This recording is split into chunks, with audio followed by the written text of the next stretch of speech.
नमस्कार दोस्तों, मैं तेजवीर मेहरा। आप देख रहे हैं टीएस न्यूज हरियाणा। आज हम पहुंचे हैं करनाल में, जहां पर कांग्रेस पार्टी के मेयर प्रत्याशी मनोज वधवा जी, पूर्व विधायक व पूर्व मंत्री जयप्रकाश गुप्ता जी प्रेस कॉन्फ्रेंस करते नजर आ रहे हैं। दो कांग्रेसी नेताओं के चले जाने के बाद सभी कांग्रेसी नेता एक मंच पर आ चुके हैं। अगर हम बात करें कुमारी शैलजा जी के समर्थक और चौधरी रणदीप सिंह सुरजेवाला जी के समर्थक सभी मिलकर एक मंच पर आ चुके हैं, जो मेयर के चुनाव में मनोज वधवा का समर्थन कर रहे हैं।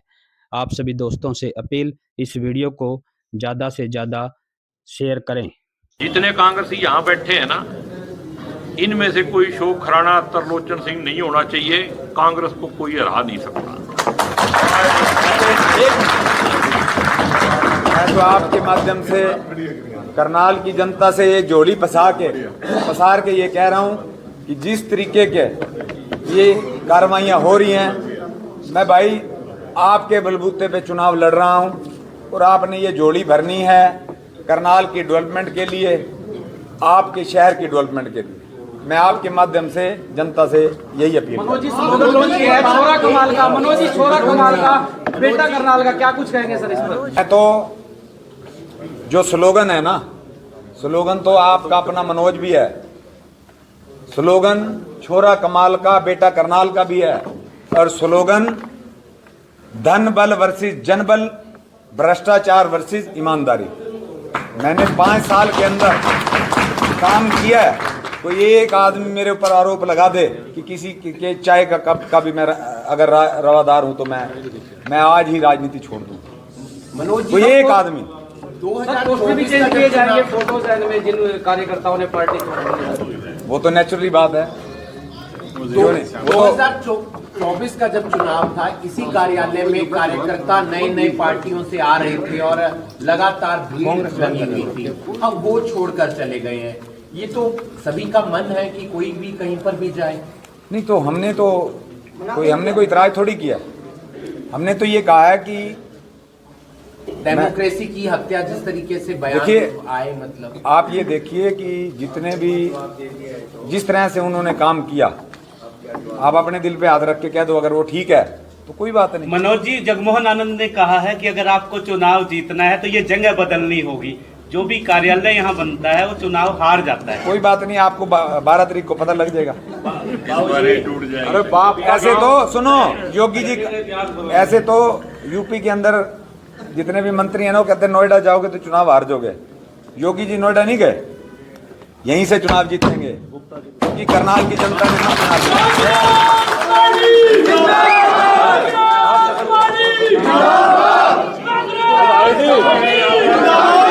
पर करूं क्या, वो अपने थे इसलिए हौसला नहीं कर पा रहा हूं। आपके मन में जो सवाल है करनाल के विकास के बारे में, जो भ्रष्टाचार आपने देखा ही होगा कि कल उन्होंने मेरे साथ जाकर जिस प्रकार से मेरी पीठ पे हाथ रख के मेरा नॉमिनेशन करवाया है, आप सभी के सामने है ये बात, किस प्रकार से उन्होंने मेरे पीठ से हाथ हटा लिया।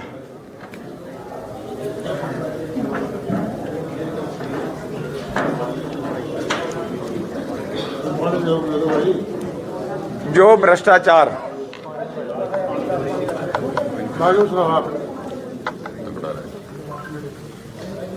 देखो वो हम तो त्रिलोचन जी को, भले हमारे अशोक खुराना जी थे, हम उनको अपना मानते थे और हमने ये वादा किया था कि टिकट जिसको भी मिलेगी हम एकजुट होकर चुनाव लड़ेंगे। लेकिन मुझे अगर इतना आभास होता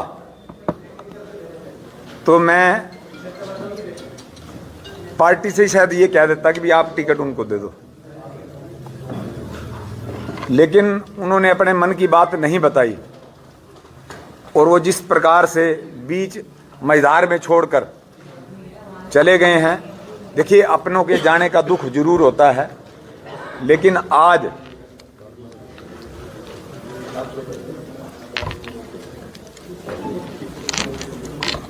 करनाल शहर के अंदर जब वो गए हैं, मेरे पास करनाल की जनता के हजारों फोन आए हैं।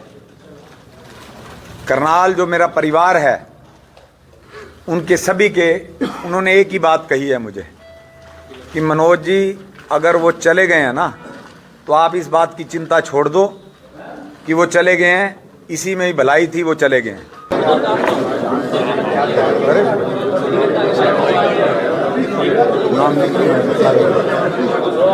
नाम लिखने की जरूरत ही नहीं है ना, ऐसे ही बोलो ना, अब क्या नाम लिखना है।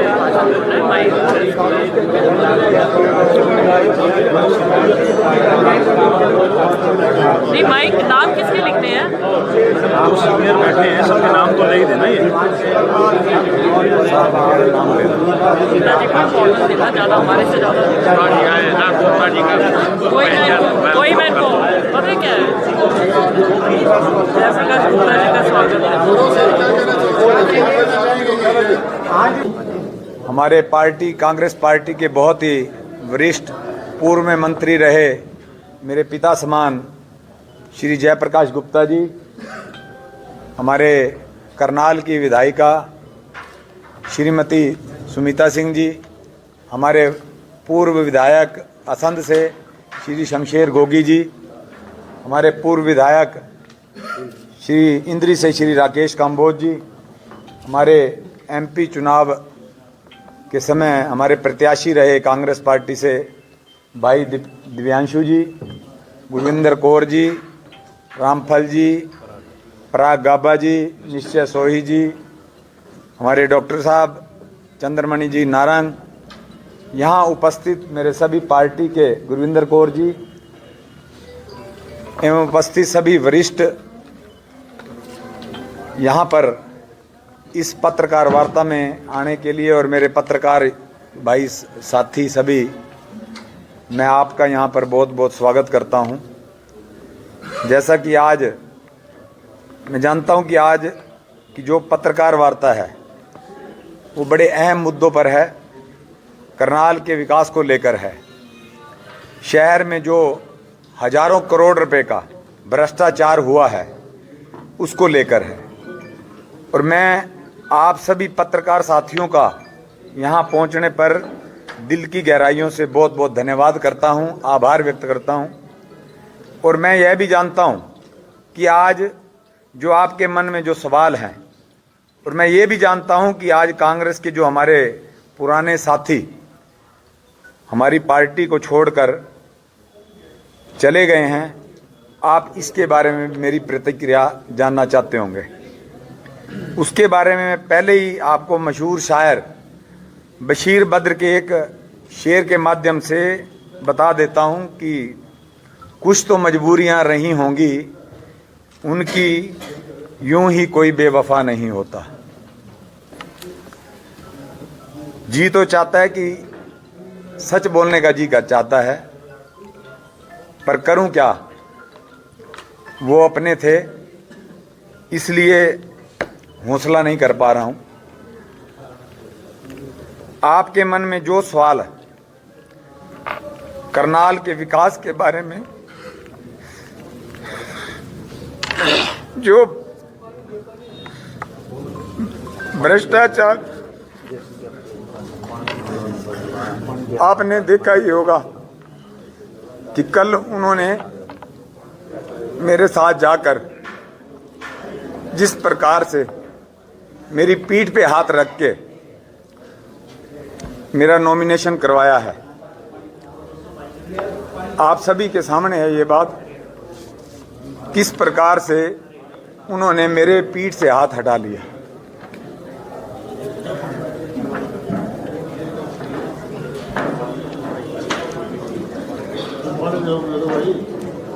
जो भ्रष्टाचार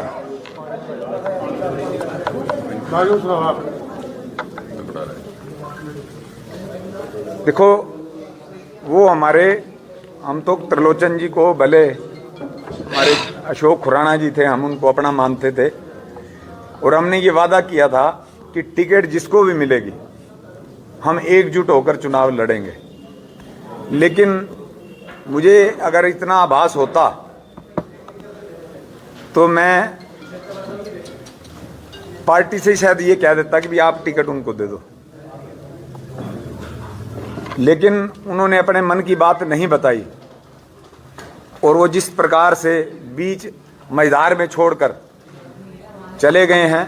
देखिए, अपनों के जाने का दुख जरूर होता है, लेकिन आज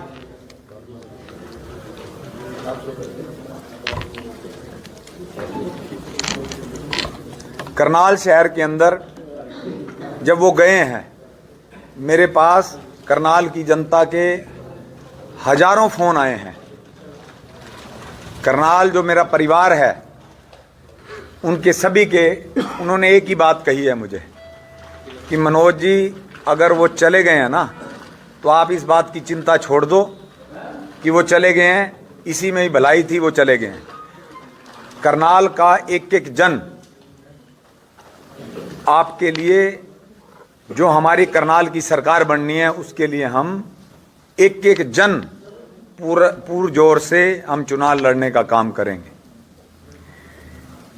आपके मन में सवाल है कि करनाल के विकास के बारे में जो भ्रष्टाचार पिछले 5 सालों में हुए हैं, उसमें मेयर हमारी एक कठपुतली की तरह काम कर रही थी। मेयर पति ने जिस प्रकार से करनाल की सरकारी जमीनों पर कब्जे किए हैं, जिस प्रकार करनाल में अवैध कॉलोनियों का विस्तार हुआ है, गरीबों के आशियानों पर बुलडोजर चलाए गए हैं, जिस प्रकार करनाल की मिडिल क्लास फैमिलियों को नगर निगम में परेशान किया जाता है, छोटे छोटे कामों के लिए भी लोगों से रिश्वत मांगी जाती है। हमारे करनाल के विधायक बड़े भाई हमारे जगमोहन आनंद जी, उन्होंने बहुत बड़े बड़े वादे किए हैं कि करनाल को भ्रष्टाचार से मुक्त करेंगे, कर देंगे। वो मुझे ये नहीं समझ आ रही वो किस मुंह से इतने बड़े बड़े, सबसे बड़े, आज मुझे तो ये नहीं समझ आती कि वो किस मुंह से सबसे बड़े भ्रष्टाचारी के लिए वोट मांग रहे हैं। मैं बड़े भाई आनंद जी से विनम्र शब्दों में पूछना चाहता हूं कि वो क्या एक भ्रष्टाचारी के लिए दिल से वोट मांग रहे हैं? अगर ऐसी बात है तो मैं सार्वजनिक रूप से बड़े भाई जगमोहन जी से एक अपील करता हूं कि वो गीता पे हाथ रख के लोगों के बीच में ये कसम खा लें कि वो जिसके लिए वोट मांग रहे हैं वो भ्रष्टाचारी नहीं है, उन्होंने भ्रष्टाचार नहीं किया। मैं दावे के साथ कह सकता हूं कि विधायक जी की हिम्मत नहीं होएगी, वो इतनी हिम्मत नहीं जुटा पाएंगे कि कसम खाने के कि मैं आपके माध्यम से वो कसम नहीं खा पाएंगे।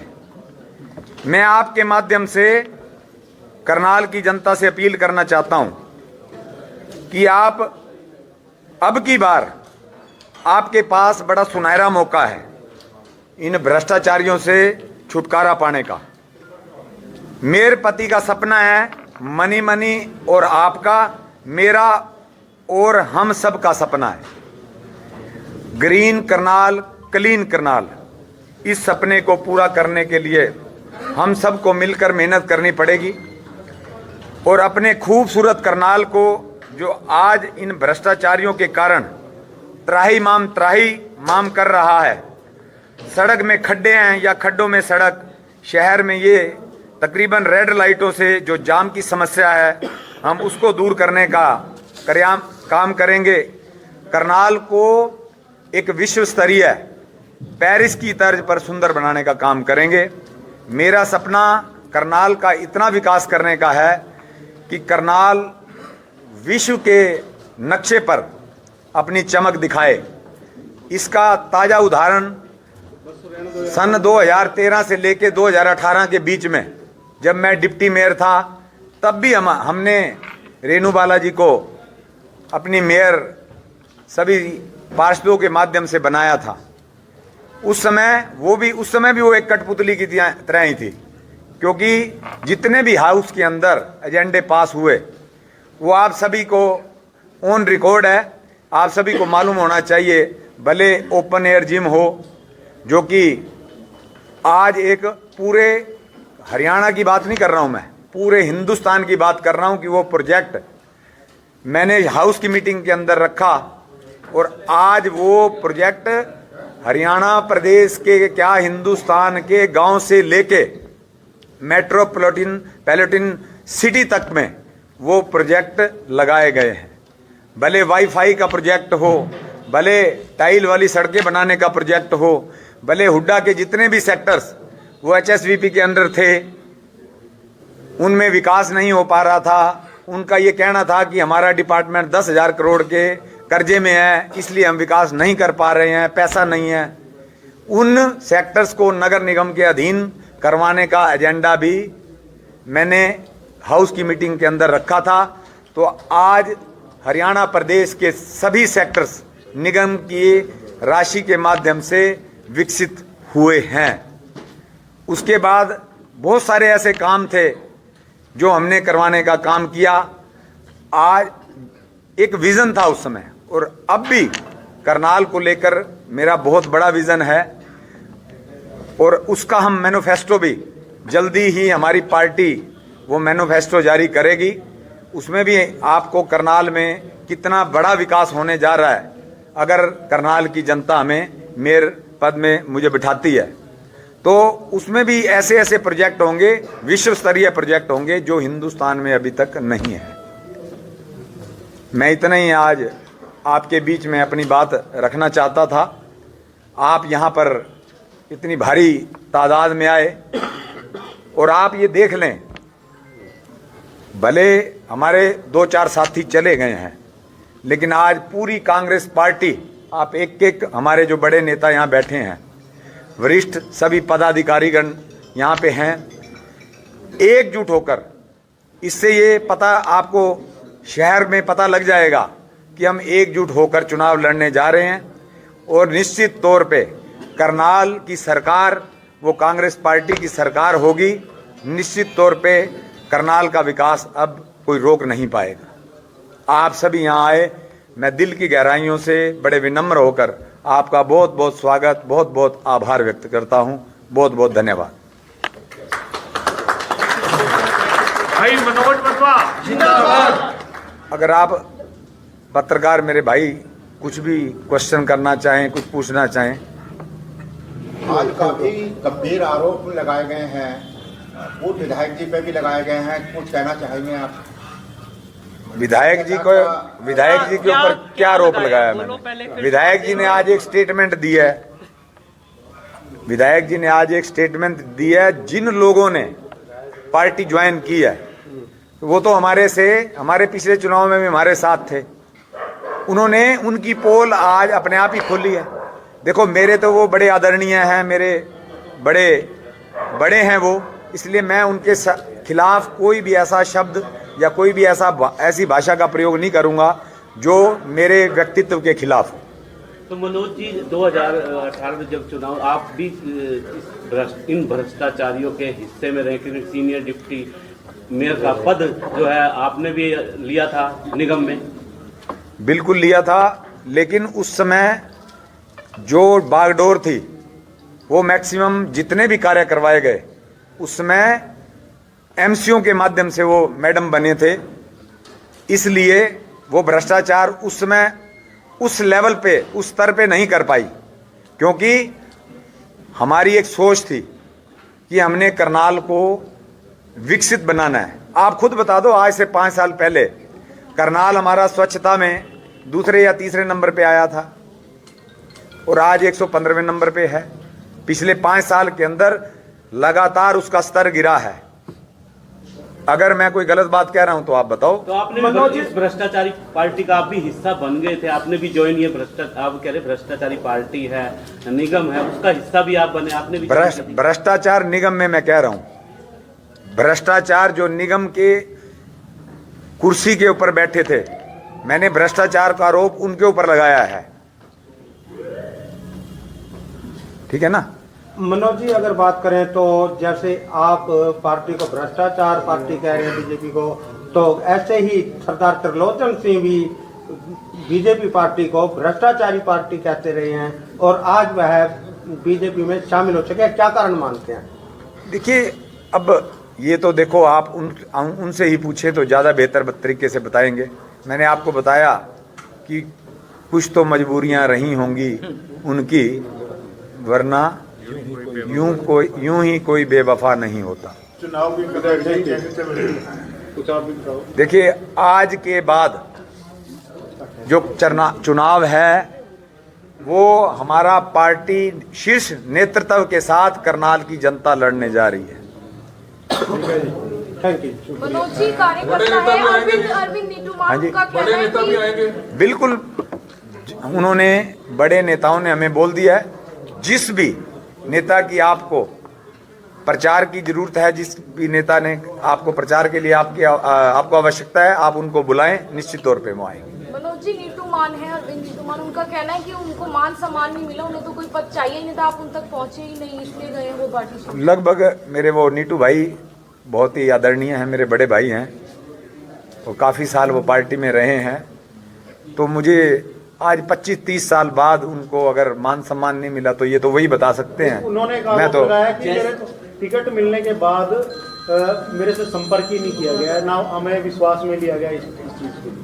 नहीं, टिकट मिलने में कितने दिन हुए हैं आप बताओ। और जितने भी अब जो चुनाव लड़ रहा होता है, जिसके पास टिकट आती है, आप खुद बता दो, उसके पास तो 2 दिन तो बधाइयों के ही फोन आते रहते हैं, ठीक है ना। और मेरा 1 मिनट के लिए भी फोन खाली नहीं हुआ। और जब अब ये मेरे इतने वरिष्ठ, हमारी पार्टी के पूर्व विधायक भी बैठे हैं, मंत्रीगण भी बैठे हैं, हमारे वरिष्ठ पदाधिकारी भी बैठे हैं, हमारे पार्टी के कार्यकर्ता भी बैठे हैं, ये इन्होंने अपना चुनाव समझा है, तो ये अपने आप आए हैं, ठीक है, आप इनसे पूछिए। मनोज जी, ऐसा क्या हुआ, अचानक ऐसा क्या हुआ कि कांग्रेस पार्टी पूरी तैयारी कर रही थी, पार्षद की भी 20 की 20 सीटों का दावा किया जा रहा था, मेयर पद का दावा किया, ऐसे कारण, क्या कारण जो रहे कि अचानक जो है? इसका जवाब मैं दे दूं। आज विधायक जगमोहन जी ने, आनंद जी ने स्वयं इस बात का बता दिया, ये अचानक नहीं हुआ। उन्होंने ये कहा है कि आज जो ये पार्टी बीजेपी ज्वाइन कर रहे हैं, आप उनका देख लें, मैंने स्वयं आज देखा उनका इंटरव्यू। उन्होंने कहा जिन्होंने आज पार्टी ज्वाइन की है, इन्होंने सब ने, ये वो लोग हैं जिन्होंने पार्टी ज्वाइन की है, जिन्होंने मेरे चुनाव में मेरी मदद की है, तो ये अचानक नहीं हुआ। तो मैम, आपके ऊपर भी उन्होंने गंभीर आरोप लगाए, एक पोस्ट उन्होंने अपने समय में डाली थी कि मेरी पीठ में छुरा के ऊपर, क्या मेरे को 2 चुनाव लड़ाया, सुमिता सिंह ने मेरे को 2 चुनाव हरवाए हैं। हाँ, उनको टिकट मैंने ही दिलवाई थी, आप उनसे पूछिएगा। और मैं ये जो ऐसे झूठे आरोप है, मैं इनका जवाब नहीं देती हूँ। उन्होंने कहा पहले मैं मैंने तो आज नाम नहीं लिया, आज मैं खुद का नाम ले रहा हूँ। अब वो पार्टी बदल गई ना। लड़ा था तब आप पार्टी छोड़कर चले गए, आज उन्होंने अपने इंटरव्यू में इस बात का भी जिक्र किया। आप 2024 में 19 में मैं पार्टी छोड़ के चला गया था, मतलब उनका साथ नहीं दिया था, आप चले गए थे, बीजेपी में शामिल हो गए थे आप। तो मैं उस समय कोई कांग्रेस पार्टी में तो नहीं था, मैं तो इंडिपेंडेंट था।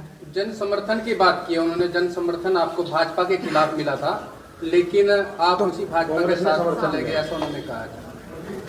देखिए, आज कांग्रेस पार्टी में या बीजेपी पार्टी में जितने भी विधायक हैं उसमें 70% दूसरी पार्टियों से आए हुए हैं। आप मेरे को उसका जवाब दें। जितने भी विधायक हैं 70% दूसरी पार्टियों से आए हुए हैं। जितने भी एमपी हैं उनका एक एमपी बता दो, 5 एमपीओं में से एक आध को छोड़ के कौन सा उनकी पार्टी क्या है? जितने भी पार्टी के अंदर 2014 में सत्ता में आई बीजेपी, उस समय उनके कार्यकर्ता थे। 2019 के अंदर दोबारा पार्टी आई, वो कार्यकर्ता तो पीछे चले गए, वो तो पार्टी छोड़ के चले गए। उसके बाद नए कार्यकर्ता आ गए दूसरी पार्टियों से, फिर उसके बाद वो भी इग्नोर हो गए। उसके बाद 24 में अब नए आ गए। तो ये तो पार्टी में, मैंने तो उस समय मैं कांग्रेस पार्टी में नहीं था। हाँ, कांग्रेस पार्टी ने मुझे समर्थन जरूर दिया था। और आज बीजेपी पार्टी क्यों छोड़ी, ये आपको भली भांति पता है। मेरे ऊपर किस तरह से क्या क्या कार्रवाइयाँ, किस प्रकार से झूठे मुकदमे दर्ज करवाए गए, ये पूरे करनाल के अंदर पता है। और उस दौरान हमारा उन्होंने कितना नुकसान किया, ये आप सब भली भांति जानते हैं। कांग्रेसी नेताओं के जाने के बाद आज पूरी कांग्रेस एकजुट नजर आ रही है। क्या आगे चुनावी प्रचार में भी ये सभी जो है पूरी कांग्रेस साथ देगी? ये मेरे बड़े सभी एक साथ हैं और सभी मजबूती से चुनाव लड़ेंगे। मनोज जी, आप भ्रष्टाचार की बात करते हैं कि पार्टियों में भ्रष्टाचार है, निगम की भी बात कर रहे हैं, लेकिन जो सरकारें होती हैं वो घोटालों से के बगैर नहीं चलती। ये असंध के पूर्व विधायक शमशेर सिंह गोगी ने कहा था। नहीं, आप मैं जवाब देता हूँ। मैंने ये कभी नहीं कहा कि घोटालों के बगैर नहीं चलती, लेकिन जितने भ्रष्टाचार के बीजेपी के मुद्दे मैंने उठाए हैं उनके बारे में कभी आपने बात करी? मैंने कभी नहीं कहा। मैंने कहा के मामले को कैसे देखते हैं? जिस तरह से आज का तो कोई मामला ही नहीं है।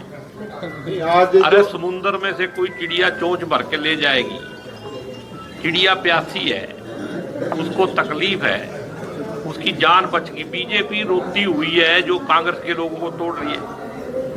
बीजेपी अपनी कमजोरी को शो कर रही है। अगर बीजेपी स्ट्रांग पार्टी होती तो ऐसा काम क्यों करती? और ये तो इसकी नींव जो है वो तो पहले रखी हुई थी, इसलिए कोई ज्यादा मतलब तकलीफ की बात नहीं है इसमें। ये आपके लिए टीआरपी का मुद्दा हो सकता है, यानी कि यह कांग्रेस के लिए ये कोई मुद्दा नहीं है। कांग्रेस मजबूत है, मजबूत रहेगी। कांग्रेस की वजह से ही बीजेपी है। जो इस तरह के कांग्रेसी हैं, अगर वो बीजेपी में नहीं जाते तो आज बीजेपी कहाँ होती। लेकिन कांग्रेस के, मैं तो एक बात बताता हूँ, ज्यादा लंबी मैं नहीं देता। जितने कांग्रेसी यहाँ बैठे हैं ना, इनमें से कोई शोक खराना तरलोचन सिंह नहीं होना चाहिए। कांग्रेस को कोई हरा नहीं सकता।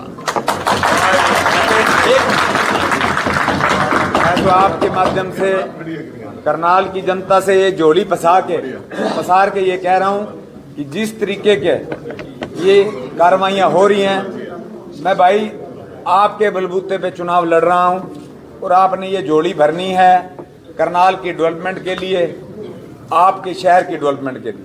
मैं आपके माध्यम से जनता से यही अपील। मनोज जी, छोरा कमाल का, मनोज जी छोरा कमाल का, बेटा करनाल का, क्या कुछ कहेंगे सर इस पर? ये मैं तो जो स्लोगन है ना, स्लोगन तो आपका अपना मनोज भी है। स्लोगन छोरा कमाल का, बेटा करनाल का भी है। और स्लोगन धन बल वर्सेस जनबल, भ्रष्टाचार वर्सेस ईमानदारी। मैंने 5 साल के अंदर काम किया है। कोई एक आदमी मेरे ऊपर आरोप लगा दे कि किसी के चाय का कप का भी मैं अगर रवादार हूं तो मैं आज ही राजनीति छोड़ दूं। मनोज, कोई एक आदमी 2024 भी चेंज किए जाएंगे फोटोज में जिन कार्यकर्ताओं ने पार्टी छोड़ी, वो तो नेचुरली बात है। 2024 का जब चुनाव था, इसी कार्यालय में कार्यकर्ता नई पार्टियों से आ रहे थे और लगातार भीड़ लगी हुई थी। अब वो छोड़कर चले गए हैं। ये तो सभी का मन है कि कोई भी कहीं पर भी जाए। नहीं तो हमने कोई इतराज थोड़ी किया। हमने तो ये कहा है कि डेमोक्रेसी की हत्या जिस तरीके से बयान आए, मतलब आप ये देखिए कि जितने भी जिस तरह से उन्होंने काम किया, आप अपने दिल पे हाथ रख के कह दो अगर वो ठीक है तो कोई बात नहीं। मनोज जी, जगमोहन आनंद ने कहा है कि अगर आपको चुनाव जीतना है तो ये जगह बदलनी होगी। जो भी कार्यालय यहाँ बनता है वो चुनाव हार जाता है। कोई बात नहीं, आपको 12 तारीख को पता लग जाएगा। टूट जाएगा। अरे बाप, ऐसे तो सुनो योगी जी, ऐसे तो यूपी के अंदर जितने भी मंत्री हैं ना, वो कहते हैं नोएडा जाओगे तो चुनाव हार जाओगे। योगी जी नोएडा नहीं गए, यहीं से चुनाव जीतेंगे, क्योंकि करनाल की जनता ने सब चुनाव जीता।